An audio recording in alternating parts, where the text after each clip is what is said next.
மனம் வல்லாதிக்க சக்திகளை எதிர்க்கும் பேராயுதம்.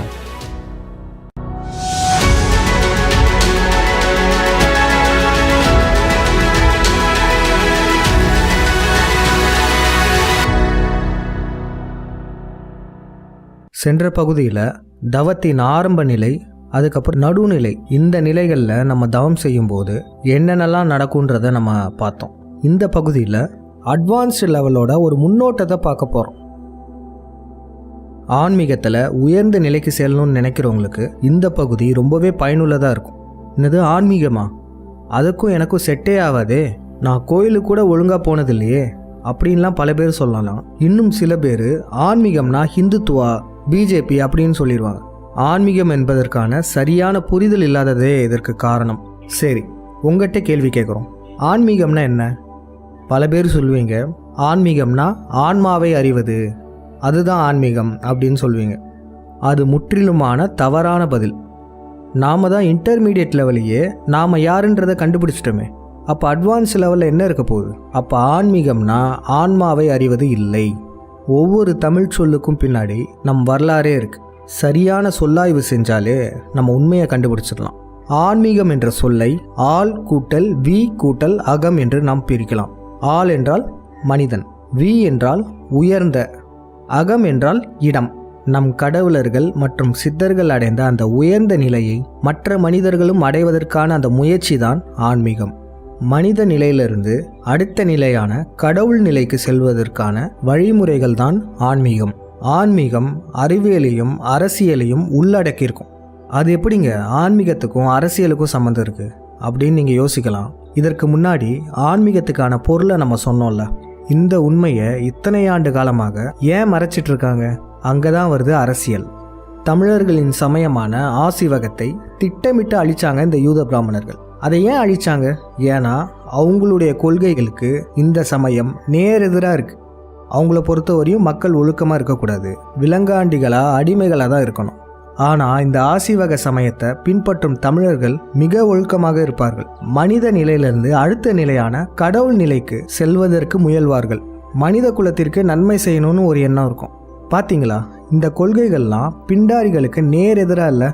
அதனால தான் அவங்க சூழ்ச்சியோட திட்டமிட்டு இந்த சமயத்தை அழிச்சாங்க. அழித்தது மட்டும் இல்லாமல் பல போலி சமயங்களையும் உருவாக்கினாங்க. அந்த சமயங்கள்லாம் எதற்குனா மக்கள் அடுத்த நிலையை அடையாமல் இருப்பதற்காக தான். எடுத்துக்காட்டுக்கு கிறிஸ்டியானிட்டியில் எடுத்துக்கிட்டோன்னு வச்சுக்கோங்களேன். ஆதாமையும் ஏவாளையும் அந்த பழத்தை சாப்பிடக்கூடாதுன்னு கடவுள் சொல்லுவார். ஆனால் அந்த பாம்பு வந்து அந்த பழத்தை சாப்பிட வைக்கும். இது வேற ஒன்றும் இல்லைங்க, நம் உடலில் குண்டலினி என்னும் சக்தி மேலே ஏறிட்டு பீனியல் கிளாண்டை ஆக்டிவேட் பண்ணுறது தான். இன்டைரக்டாகவே இதெல்லாம் தப்புன்னு நம்மக்கிட்ட சொல்லி வச்சுட்டாங்க. இதன் விளைவாக என்ன நடக்குது? பாம்பை கண்டாலே சாத்தான்னு சொல்லி கொடுத்துட்டாங்க. பாம்பு வடிவில் இருக்க இந்த குண்டலினி சக்தியும் சாத்தான்னு சொல்லி கொடுத்துட்டாங்க. இஸ்லாமை பொறுத்தவரையும் உருவ வழிபாடு அப்புறம் யோக முறைகள் எதை செஞ்சாலும் அதை ஹராம்னு சொல்லி கொடுத்துட்டாங்க. ஹிந்துயிசமில் பல கேவலமான கட்டுக்கதைகள்லாம் வச்சு உண்மையான கடவுள் யார் யார், உண்மையான ஆன்மீகம் எதுன்னு தெரியாமல் ஆக்கிட்டாங்க. அது மட்டும் இல்லாமல் ஆசிவகத்துக்கு டூப்ளிகேட்டாக ஆஜீவிகா, ஜெயினம் அதெல்லாம் உருவாக்கிட்டு போயிட்டாங்க. அதையும் மீறி ஒரு சிலருக்கு ஆன்மீக நாட்டம் வந்து ஆன்மீகத்தை தேடும்போது அவங்களெல்லாம் பல போலி சாமியார்களை வச்சு பிளாக் பண்ணிடுறாங்க. தவறான ஆன்மீக கருத்துக்களை போதிச்சு அவங்களையுமே ஆன்மீகத்தில் உயர்ந்த நிலைக்கு செல்ல விடாமல் தடுத்துடுறாங்க. அதோ அந்த பறவை போல வாழ வேண்டும், இதோ இந்த அலை போல ஆட வேண்டும், ஒரே வானிலே ஒரே மண்ணிலே ஒரே வானிலே ஒரே மண்ணிலே. சக்கரங்களுடைய நிறங்களை எடுத்துப்போமே, எதோ வண்ணங்களை சொல்லிட்டு இதுதான் சக்கரங்களுடைய கலர்ஸ் அப்படின்னு சொல்லிடுறாங்க. ஆனால் உண்மையாகவே நம் ஆசிவகத்தின் 7 வண்ணங்கள் தான் சக்கரங்களோட வண்ணங்களும் கூட. அறியாமையின் நிறமான கருப்பு நிறம் மூலாதாரத்திற்கும், அதிலிருந்து 7வது சக்கரத்திற்கு நீர்வண்ண நிறம், அதாவது நிர்வாண நிலைக்கான நிறம். அது மட்டும் இல்லாமல் குண்டலினில இடகலை நாடி பின்கலை நாடின்னு பல பேர் சொல்லுவாங்க. கேட்டால் அது வலது புறம் இடது புறம்னு சொல்லுவாங்க. எப்படிங்க இடது கலைக்கு இடப்புறம்னு வருதுன்னு வச்சுப்போமே, பின்கலைக்கு எப்படிங்க வலது புறம் வரும் அப்படின்னு நம்ம கேட்டோன்னா அவங்களுக்கு தெரியாது. அப்போ இதனுடைய பொருள் தான் என்ன? இத நாடி விண்கல நாடி. இத நாடி பிட்யூட்டரி கிளாண்டை குறிக்கும். நம்ம உடம்பை இதமாக வச்சுக்கிறதுக்கான அந்த கிளாண்ட் அது. விண்கல நாடி வந்து பீனியல் கிளாண்டை குறிக்கும். பீனியல் கிளாண்டு தான் நமக்கும் இந்த யூனிவர்ஸுக்கும் உள்ள கனெக்ஷனையே உண்டாக்குது. அதனால் அதற்கு பெயர் விண்கல நாடி. பார்த்தீங்களா, ஆன்மீகத்தில் இவ்வளோ விடயங்களை திட்டமிட்டு மறைச்சிருக்காங்க. இதுதாங்க அரசியல்னு சொல்கிறது. நம்ம முன்னோர்கள் கூட ஆன்மீகத்தையும் அரசியலையும் ஒன்றாக இணைச்சி தான் வாழ்ந்திருக்காங்க. அந்த காலத்தில் சித்தராட்சி தான் நடந்தது. மக்களுக்கு ஏதாச்சும் பிரச்சனைனா சித்தர்கள்கிட்ட தானே போய் கேட்பாங்க. ஆசீவகம் என்னும் வார்த்தையே அப்படி தானே உருவாச்சு. ஆசு கூட்டல் ஈவு கூட்டல் அகம், அதாவது உடனடி தீர்வு காணும் இடம் என்பது அதன் பொருள். இதன் மூலமாக நமக்கு என்ன தெரிய வருதுன்னா, ஆன்மீகமும் அரசியலும் பின்னி பிணையப்பட்டது. அந்த காலத்தில் ஆன்மீகவாதிகள் தான் மக்களையும் ஆட்சி செஞ்சுருக்காங்க. சரி, அடுத்து என்னது? ஆன்மீகத்துக்கும் அறிவியலுக்கும் உள்ள தொடர்பு. இப்போ உள்ள ஆன்மீகவாதிகள் பலர் எனக்கும் அறிவியலுக்கும்லாம் சம்மந்தம் இல்லைப்பா, மக்கள் எக்கேடு கட்டு போனால் என்ன, நான் பாட்டுக்கு சுயநலமா ஆன்மீகத்தில் அடுத்த லெவல் போகிறேன் அப்படின்னு தான் பல ஆன்மீகவாதிகள் சொல்லிட்டு இருக்காங்க. அவங்க ஆன்மீகத்தில் அடுத்த நிலையை அடையாததற்கான காரணமும் இதுதான்.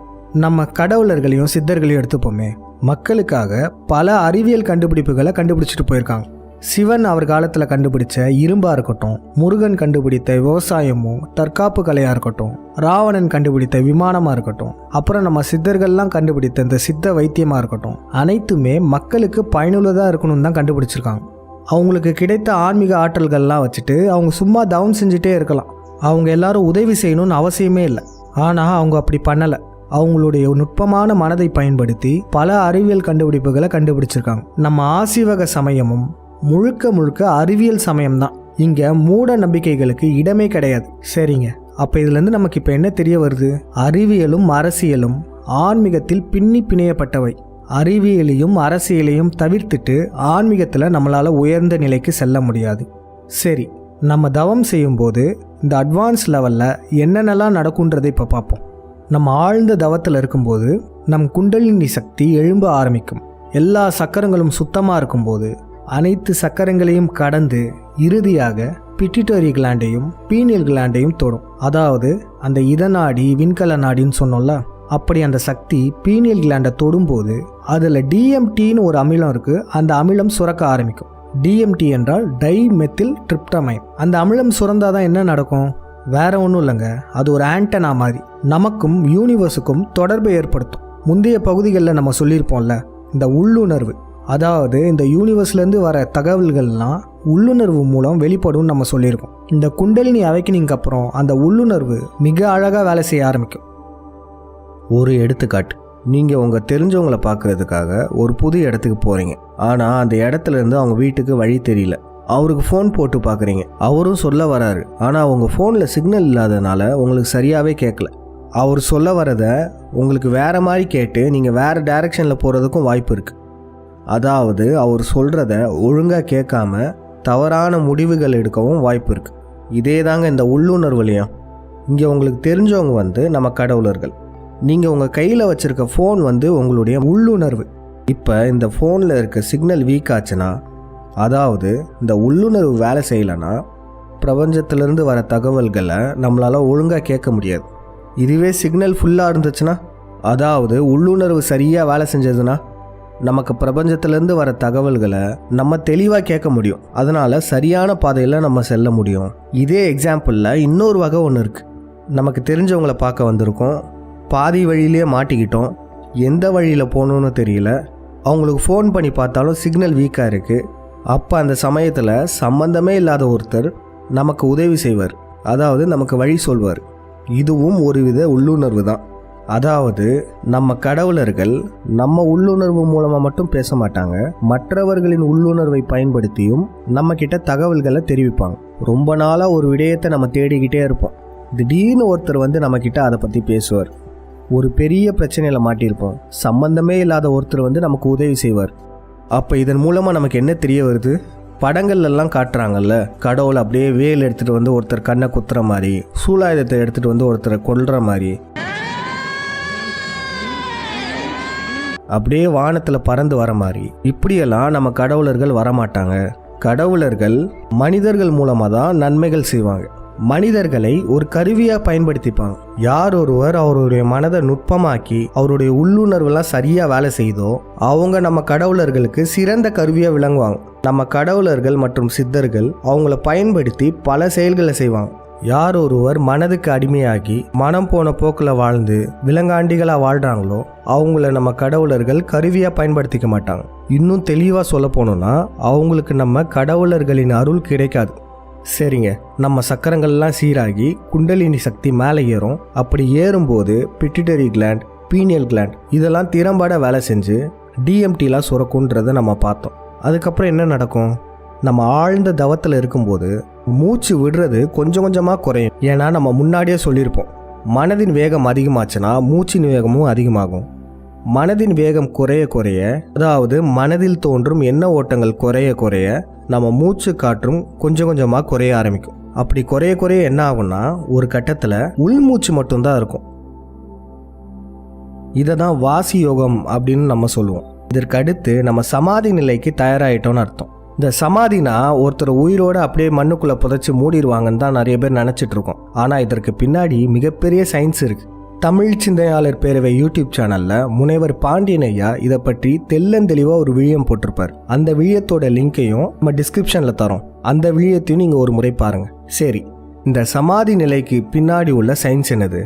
இதை நம்ம விலங்குகளிடமிருந்து கற்றுக்கலாம். ஒரு சில விலங்குகள் என்ன பண்ணுன்னா மழை காலத்துலேயோ இல்லை ரொம்ப பனி காலத்துலேயோ இல்லை ரொம்ப வெயில் காலத்துலேயோ அவங்களால உணவு சேகரிக்க முடியாது. அப்போ அந்த சமயம் அவங்க என்ன பண்ணுவாங்கன்னா அவங்களுடைய இருப்பிடத்துக்கு போயிட்டு ஹைபர்னேட்டிங் ஸ்டேஜுக்கு போயிடுவாங்க.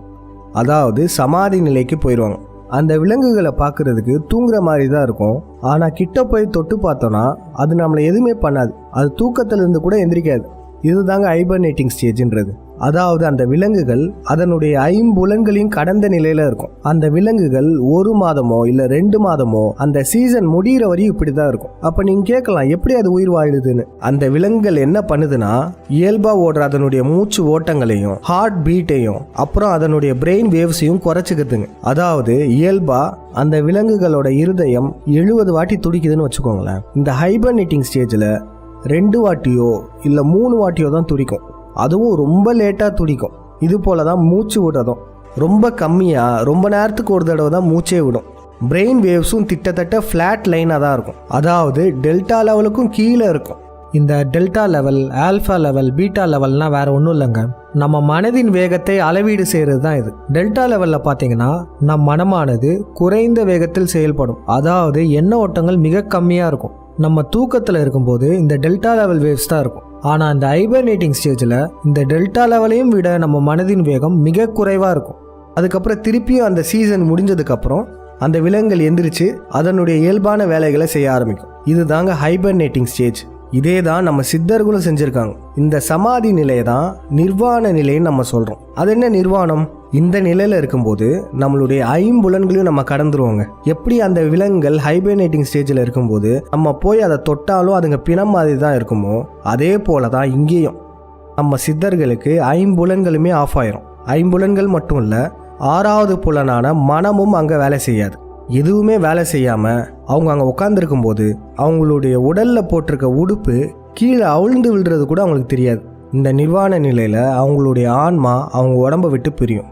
அப்படி இந்த நிர்வாண நிலையில் ஆன்மா பிரியும் போது என்ன நடக்கும்னா அவங்களுக்கு மறுபிறவி இருக்காது. அவங்க பிரபஞ்சத்தோட கலந்துருவாங்க. இப்படி நிர்வாண நிலையை அடைந்தவங்களை நம்ம எப்படி கண்டுபிடிப்போம்னா, சாதாரணமாக இறந்தவர்களின் உடல் சீக்கிரமே அழுகி போயிடும். ஆனால் அந்த நிர்வாண நிலையை அடைந்தவங்களோட உடல் அப்படியே இருக்கும். ஏன்னா இங்கே மூச்சு விடுறது அப்புறம் ஹார்ட் பீட் எல்லாமே ரொம்பவே ஸ்லோவாக இருக்குல்ல, பிரபஞ்சத்தோட நேரடி கனெக்ஷனில் வேறு இருக்குது. அதனால் அந்த உடல் அழுகி போக பல வருடங்கள் எடுத்துக்கும். அந்த உடலை நம்ம சட்டிக்குள்ளே வச்சுட்டு மூடி அதை புதைச்சிருவோம். இவர்களை தாங்க நம்ம கடவுள்னு வழிபடுறோம். கடும் தவத்தால் நிர்வாண நிலை அடைந்தவர்களை கடம் என்னும் சட்டிக்குள்ளே வைக்கிறோம். கடம் கூட்டல் உள் கடவுள். பல பேர் இந்த கடவுளுக்கு என்ன பொருள் சொல்லுவாங்கன்னா கட கூட்டல் உள், அதாவது நாம நமக்குள்ள கடந்து போறதான். இதை தான் நம்ம இன்டர்மீடியட் லெவல்லே பண்ணிடுறோமே. அப்பயும் இப்படி சொல்றாங்க, திட்டமிட்டு இந்த பிண்டாரிகள் தான் இந்த மாதிரிலாம் சொல்ல வைக்கிறாங்க. காரணம் என்னன்னா இந்த நிர்வாண நிலையை, இந்த முக்தி நிலையை இந்த பிண்டாரிகளால் அடையவே முடியாதுங்க. அதனால தான் இவங்களுக்கு பிண்டாரிகள் நம்ம பேர் வச்சது. அது இந்த பிண்டாரிகளுக்குமே நல்லாவே தெரியும். அதனால தான் இதை யாருமே அடைஞ்சிடக்கூடாதுன்னு தமிழரின் ஆன்மீகமான ஆசீவகம் என்னும் சமயத்தை திட்டமிட்டு அழிச்சாங்க. சரி, இந்த அட்வான்ஸ்டு லெவலில் என்னென்ன தடைகள் வரும்னே நீங்கள் சொல்லலையே அப்படின்னு நீங்கள் கேட்கலாம். இந்த நிலையில் இருக்கும்போது ஒரு சில தடைகள் தாங்க வரும். ஆனால் அந்த ஒரு சில தடைகளுமே ரொம்ப வலிமையாக இருக்கும். அதில் முக்கியமான 2 தடைகள் மாயை மற்றும் அகங்காரம். மாயைனானது இல்லாத ஒன்றை இருக்கிற மாதிரி நம்ப வைக்கிறது தான் மாயை. நம்ம தவம் பண்ணிக்கிட்டே இருப்போங்க, திடீர்னு ஒரு கடவுள் வந்து நம்மக்கிட்ட பேசுகிற மாதிரி இருக்கும். நம்ம தினமும் பூஜை அறையில் வச்சுருக்க ஃபோட்டோவில் எப்படி இருந்தாங்களோ அதே மாதிரி இருப்பாங்க. நம்ம இந்த இடத்துல நின்றுட்டோன்னா அடுத்த நிலை போகவே முடியாது. இந்த மாதிரியான மாயைகள்லாம் நம்ம மனம்தான் உருவாக்கும். முன்பே சொன்னது போல தான், நம்ம மனதிற்கு தவம் பண்ணுறதெல்லாம் சுத்தமாக பிடிக்காது. எப்படியாச்சும் நம்ம தவம் பண்ணுறதுலேருந்து நிப்பாட்டணும் தான் பார்க்கும். அதுக்கப்புறம் இந்த அகங்காரம், நம்ம தவத்தில் உயர்ந்த நிலை போகும்போது நமக்கு பல சித்துக்கள் கிடைக்கும். சின்ன சின்ன சித்துக்கள்ல இருந்து அட்டமா சித்துக்கள் வரையும் நமக்கு கிடைக்கும். தவம் பண்ணுற எல்லாருக்குமே கிடைக்காது. அவங்கவுங்க நிலைகளுக்கு ஏற்ப சித்துக்களும் மாறும். இந்த மாதிரியான சித்துக்கள்லாம் நமக்கு கிடைக்கும்போது நமக்கு இயல்பாகவே இந்த அகங்காரம் வந்துடும். நான் கடவுள் ஆயிட்டேன், எனக்கு மிகப்பெரிய பவர் சக்திகள்லாம் இருக்குது அப்படின்னு தலகணத்தோடு சுற்ற ஆரம்பிச்சிருவாங்க. இந்த மாதிரியான சித்துக்கள் நமக்கு கிடைக்கும்போது நம்ம மக்களுக்கு அதை நல்ல விதமாக பயன்படுத்திட்டு அதை நம்ம கடந்து போயிடணும். இந்த மாதிரி மாயை மற்றும் அகங்காரத்தெல்லாம் மாட்டிக்கிட்டு இருக்கவங்க ஆன்மீகத்தில் அடுத்த நிலையே போக முடியாது. மீண்டும் பழைய நிலைக்கு திரும்பிடுவாங்க. எப்படி உடற்பயிற்சி செஞ்சுட்டு இருக்கவங்க உடற்பயிற்சியை நிப்பாட்டினதுக்கப்புறம் திருப்பி பழைய உடம்பு போயிடுவாங்களோ அதே போல தான் இந்த மாதிரியான மாயை மற்றும் அகங்காரத்தில் மாட்டிகிட்டு இருக்கவங்களும் திருப்பியும் பழைய நிலைக்கு போயிடுவாங்க. அதாவது திருப்பியும் அவங்க மனதோட கட்டுப்பாட்டுக்கு அவங்க போயிடுவாங்க. சரிங்க, இந்த உயர்நிலை தவத்தில் இருக்கும்போது என்னென்ன பலன்கள்லாம் கிடைக்கும்ன்றதை இப்போ பார்ப்போம். முதல்ல நம்மளுடைய ஆன்ம பலம் அதிகரிக்கும். நமக்கும் பிரபஞ்சத்துக்கும் நேரடி தொடர்பு உண்டானதுனால நம்ம உடம்புல அந்த பிரபஞ்ச சக்தி அதிகமாக இருக்கும். அதனால் நம்ம உடம்பு பொலிவாக இருக்கும். எல்லாரும் நம்ம கூட பேசணும்னு விரும்புவாங்க. விலங்குகளும் குழந்தைகளும் உட்பட நம்ம கூட இருக்க ஆசைப்படும். காரணம், நம்ம கான்சியஸ் லெவல் நம்ம மனித நிலையிலேருந்து அடுத்த நிலைக்கு போக ஆரம்பிச்சிருக்கோம். அடுத்த பலன் என்னதுன்னா, நமக்கும் நம் கடவுளர்களுக்கும் உள்ள தொடர்பு அதிகரிக்கும். நம்ம கடவுளர்களுக்கு சிறந்த கருவியாக செயல்படுவோம். நம்ம நினைப்பதெல்லாம் நடக்க ஆரம்பிக்கும். ஏன், நம்ம சாபம் விட்டால் கூட அது பழிக்க ஆரம்பிக்கும். அதுக்கப்புறம் எதிர்காலத்தை தெரிஞ்சுக்கிறது, மற்றவர்களின் நோயை குணப்படுத்துறது, இது போன்ற சின்ன சின்ன சித்துக்கள்ல இருந்து அட்டமா சித்துக்கள் வரையும் அவரவர் நிலைகளுக்கு ஏற்ப கிடைக்க ஆரம்பிக்கும். பார்த்துக்கிட்டிங்களா, நம்ம மனம் பக்குவப்படுறதுனால, நம்ம மனம் நம்ம கட்டுப்பாட்டில் இருக்கிறதுனால நமக்கு என்னென்ன பலன்கள்லாம் கிடைக்கும்ன்றது உங்கள் எல்லாருக்கும் இப்போ தெரிஞ்சிருக்கும். இப்போ சொல்லுங்க, நம்ம மனம் நமக்கு வரமா சாபமா? அது மட்டும் இல்லை, நம்ம ஆசீவக சமயமான சமண சமயமே நம்ம மனதை மையப்படுத்தி தான் இருக்கு. நம்ம முன்பு சொல்லியிருந்தோம்ல, ஆன்மீகத்தில் உச்சகட்ட நிலையான நிர்வாண நிலை, இந்த நிலையில் நம்ம மனமே இயங்காது. இந்த மனம்தான் அன்மனமாகி சமணமாக மருவிருக்கு. ஆசீவக சமயமான சமண சமயத்தில் நம்ம மனதிற்கு எவ்வளோ முக்கியத்துவம் கொடுத்துருக்காங்கன்னு இதன் மூலமாகவே நம்ம நல்லா தெரிஞ்சுக்கலாம். இலும் நாட்டிகளான இந்த பிண்டாரிகளுக்கு இந்த முக்தி நிலையெல்லாம் அவங்களால அடைய முடியாதுன்னு நல்லாவே அவங்களுக்கு தெரியும். இது அவங்க படங்களில் கூட காமிச்சிருப்பாங்க. எடுத்துக்காட்டுக்கு பார்த்தீங்கன்னா, அரக்கர்கள் கடும் தவம் இருப்பாங்க. அதுக்கப்புறம் கடவுள் வந்து வரம் கொடுப்பார். அப்போ ஒரு கண்டிஷன் வைப்பார், நீ எந்த வரம் வேணா கேளு, ஆனால் சாகா வரம் மட்டும் கேட்கக்கூடாது அப்படின்னு ஒரு கண்டிஷன் இருக்கும். ஆனால் உண்மையான காரணம் பார்த்தீங்கன்னா, நம்ம தவத்தின் நோக்கமே மரணமில்லா பெருவாழ்வு தான். ஆனால் இதெல்லாம் அடைய முடியாதுன்னு நம்ம ஆள் மனசில் திணிக்கிறதுக்காக தான் இந்த மாதிரியான சினிமாலாம் எடுத்திருப்பாங்க. ஆனால் இப்போ கலியுகம் முடிஞ்சு சத்தியுகம் ஆரம்பிச்சிருச்சு. ஆசீவக சமயம் மீண்டெழக்கூடிய நேரம் இது. முன்பே சொன்னது போல இந்த பகுதி அட்வான்ஸ் லெவலோட ஒரு முன்னோட்டம் தான். அடுத்த பகுதியில் இதனுடைய தொடர்ச்சியை பார்ப்போம். நீங்கள் என்னதான் இந்த விழியத்தை பார்த்தாலும் கூட உங்களுடைய பயிற்சியும் முயற்சியும் தான் இந்த அட்வான்ஸ் நிலைக்கு உங்களை கொண்டு செல்லும். இப்போ எடுத்துக்காட்டுக்கு பார்த்தோன்னா, பாக்ஸிங்கை பற்றி தெரிஞ்சுக்கணுன்னா நம்ம பாக்ஸிங்கை பற்றின விழியங்கள்லாம் பார்ப்போம். என்னதான் விழியங்கள் பார்த்து தெரிஞ்சுக்கிட்டாலும் கூட ஒரே நாளில் நம்ம பாக்ஸிங் சாம்பியனாக ஆக முடியாது. தினம் தினம் பயிற்சியும் முயற்சியும் எடுக்கும்போது நம்ம ஒரு கட்டத்தில் நம்மளே அந்த நிலைக்கு போயிடும். அதே போல தான் இந்த ஆன்மீகத்திலையும் நீங்கள் தினம் தினம் எடுக்கிற பயிற்சிகளும் முயற்சிகளும் தான் உங்களை அந்த நிலைக்கு கொண்டு போகும். இந்த மனம் சீரீஸை உங்கள் நண்பர்களுக்கும் உறவினர்களுக்கும் பகிருமாறு கேட்டுக்கொள்கிறோம். நன்றி, வணக்கம்.